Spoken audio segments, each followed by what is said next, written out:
আরিফ ও মায়ার গল্প সততার একটি শিক্ষা। বাংলাদেশের একটি অদ্ভুত গ্রামে আরিফ নামে একটি ছোট ছেলে এবং তার ছোট বোন মায়া থাকত। আরিফ তার খেলাধুলা প্রিয় স্বভাবের জন্য পরিচিত ছিল, প্রায়ই মাঠ এবং নদীর ধার ঘুরে বেড়াত, আর মায়া তাদের মায়ের ঘরের কাজে সাহায্য করতে পছন্দ করত।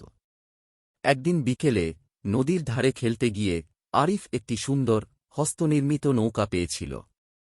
উত্তেজিত হয়ে সে মায়াকে দেখাতে এটি বাড়ি নিয়ে গেল। দেখো আমি কি পেয়েছি, সে চিৎকার করে বলল। মায়া নৌকাটি দেখে মুগ্ধ হয়েছিল, কিন্তু তার পাশে খোদাই করা একটি নাম লক্ষ্য করেছিল, রহিম।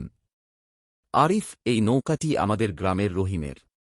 আমাদের এটি ফেরত দেওয়া উচিত, সে পরামর্শ দিল। আরিফ দ্বিধাগ্রস্ত হয়ে নৌকাটি নিজের কাছে রাখতে চাইল, কিন্তু মায়ার চোখে উদ্বেগ দেখে সে রাজি হয়ে গেল। একসাথে তারা রহিমের বাড়িতে গেল এবং নৌকাটি ফেরত দিল। রহিম অত্যন্ত আনন্দিত হল।